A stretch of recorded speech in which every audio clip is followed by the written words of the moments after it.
যদি আমাদের উপরে কোনো হস্তক্ষেপ করে তার জন্য আমরা তাদেরকে দাঁত ভাঙ্গা জবাব দিব। ভারতে আমাদের দূতাবাসের উপরে যে হামলা করেছেন তার জন্য আমরা তীব্র নিন্দা ও প্রতিবাদ জানাই। ভারতের বিরুদ্ধে আমরা লড়াই চালিয়ে যেতে হবে। এই লড়াইয়ে আমাদের আর কোনো ত্রুটি থাকবে না। এখনই ফ্যাসিস্ট হাসিনার বিরুদ্ধে আমরা ঐক্যবদ্ধ আছি। বাংলাদেশ নাগরিক জাতীয়তাবাদী পরিষদ, বাংলাদেশ জাতীয়তাবাদী নাগরিক পরিষদ চট্টগ্রাম মহানগর উত্তর ও দক্ষিণ জেলার উদ্যোগে ভারতে বাংলাদেশের দূতাবাসের হামলায় প্রতিবাদে নগরীর আগ্রাবাদে বিক্ষোভ মিছিল ও প্রতিবাদ সভা 10ই ডিসেম্বর বিকেলে অনুষ্ঠিত হয়। এতে প্রধান অতিথি হিসেবে উপস্থিত ছিলেন কেন্দ্রীয় সহ সাংগঠনিক সম্পাদক মোহাম্মদ শাহজাহান, উপদেষ্টা মোহাম্মদ বাকের হোসেন, জেলা সভাপতি মোহাম্মদ রাজীব, সিনিয়র সহসভাপতি আবুল বশর, সহসভাপতি মোহাম্মদ সেলিম বাদশাহ, সাধারণ সম্পাদক SM মোহাম্মদ হারুন, সহ সাধারণ সম্পাদক মোহাম্মদ চমক হাওলাদার, সাংগঠনিক সম্পাদক নুর নবী মোল্লা, সহ সাংগঠনিক সম্পাদক মোহাম্মদ শহীদুল ইসলাম, প্রচার সম্পাদক মোহাম্মদ সেলিম, সদস্য মোহাম্মদ শাহজাহান খান, মোহাম্মদ লুৎফুর সহ শতাধিক নেতাকর্মী এ সময় উপস্থিত ছিলেন।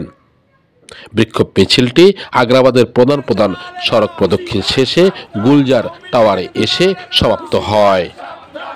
এই বাংলাদেশের সংখ্যালঘুদেরকে নিয়ে যে পরিমাণ আমাদের বাংলাদেশে এবং ইন্ডিয়াতে আমাদের যে দূতাবাসে হামলা হয়েছে তার প্রতি নিন্দা জানাই এবং আমাদের দলের বাংলাদেশ জাতীয়তাবাদী দল এবং দলের যত সংগঠন আছে সব নেতৃবৃন্দ যারা আছেন এবং উপস্থিত আমার শ্রদ্ধা ভাইরা আছেন সবাইকে নিয়ে আমি এই সংগ্রাম আমরা চালিয়ে যাব এবং আমাদের দেশের রক্ষা করার দায়িত্ব আমাদের সকলের। আমরা সবাই দেশকে সামনের দিকে যেভাবে রক্ষা করা যায় সেই ব্যবস্থা নিব এবং দেশের জন্য আমরা পরিস্থিতি আমরা জীবন দিতে রাজি আছি এবং অন্তর্বর্তীকালীন সরকারের পাশে আমরা থাকব এবং তার কোনো ভয় নাই। সে যেন ইন্ডিয়ার কাছে যেন কোনো রকমে আপোষ না হয় এবং আমরা যে প্রতিবাদ আমাদের ওই প্রতিবাদ সংগ্রামের প্রতিবাদ এবং আমরা সংগ্রাম করে বাংলাদেশের মানুষ আমরা বাঁচতে চাই। আমরা কোনো ইন্ডিয়ার কাছে আমরা জিম্মি না। আজকে আমাদের বিক্ষোভ মিছিল এবং প্রতিবাদ সভা ভারতে আমাদের দূতাবাসের উপরে যে হামলা করেছেন তার জন্য আমরা তীব্র নিন্দা ও প্রতিবাদ জানাই এবং আমাদের লাখো শহীদের বিনিময়ে যেই আমাদের লাল সবুজ পতাকা সেই পতাকাকে অবমাননা করা হয়েছে সেটার প্রতিবাদে আজকে আমরা বাংলাদেশ জাতীয়তাবাদী নাগরিক পরিষদ কেন্দ্রীয় নির্বাহী কমিটির পক্ষ থেকে আমি প্রধান অতিথি হিসাবে উপস্থিত হয়েছি। আমি যুগ্ম সাধারণ সম্পাদক মোহাম্মদ শাহরাজ আপনাদের মাঝে উপস্থিত হয়েছি আজকের এই প্রতিবাদ সভাকে সফল করার লক্ষ্যে এবং আমরা ঐক্যবদ্ধভাবে দেশ ও জাতিকে ঐক্যবদ্ধভাবে ধর্ম বর্ণ নির্বিশেষে সবাই আমরা বাঙালি, আমরা বাংলাদেশে বসবাস করি। আমাদের বাংলাদেশের সকল জিনিস সমস্যা সমাধান করার জন্য আমরা সবাই ঐক্য, আমাদের দেশের মানুষকে নিয়ে আমরা সমস্যা সমাধান করব। এতে আমরা ঐক্য একতা, কাজে আমাদের এখানে সবাই একতা। এখানে যারা বাংলাদেশে বসবাস করতেছে হিন্দু বৌদ্ধ খ্রিস্টান সবাই মিলে আমরা বাঙালি, কাজে আমাদের পরিচয় আমরা বাংলাদেশে বসবাস করতেছি। তাই বাংলাদেশের সকল জিনিস থেকে সমস্যা সমাধান করার জন্য আমরা সবাই প্রস্তুত। যে কোনো মুহূর্তে যে কোনো ভূমিকা আছে সব ভূমিকাকে মোকাবিলা করার জন্য আমরা তাৎক্ষণিকভাবে বাংলাদেশ জাতীয়তাবাদী নাগরিক পরিষদ কেন্দ্রীয় নির্বাহী কমিটি থেকে আমরা ইনশাল্লাহ ওদের পাশে ঐক্যবদ্ধভাবে থাকবো বলে আশাবাদী।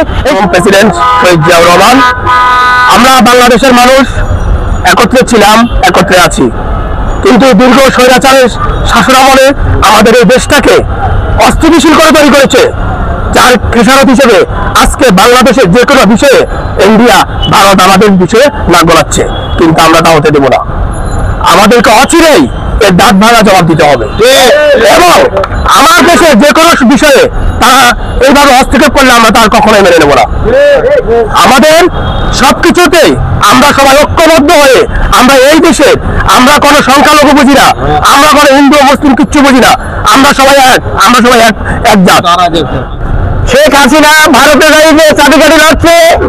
আজকে আমরা নাগরিক ঐক্য পরিষদ আমার নেতা তারেক জিয়ার নির্দেশে আমরা যে ঐক্য হয়েছি এই ঐক্য ধরে রাখতে হবে। ভারতের বিরুদ্ধে আমরা লড়াই চালিয়ে যেতে হবে। এই লড়াইয়ে আমাদের আর কোনো ত্রুটি থাকবে না। দল মত নির্বিশেষে সবাই এগিয়ে যেতে হবে। এখনই ফ্যাসিস্ট হাসিনার বিরুদ্ধে আমরা ঐক্যবদ্ধ আছি। বাংলাদেশ নাগরিক জাতীয়তাবাদী পরিষদ তারেক রহমান সাহেবের নির্দেশে, বেগম খালেদা জিয়ার নির্দেশে এবং এই বীর চট্টলায় আমরা অগ্নিমশাল তৈরি হয়ে আমরা এই খুনি হাসিনার ফ্যাসিস্ট ভারতের বিরুদ্ধে আন্দোলন সংগ্রাম করে তুলব। নাগরিক পরিষদ এটার হাতিয়ার হবে। 16 বাংলা টিভি, চট্টগ্রাম। 16 বাংলা টিভি, আবহমান বাংলার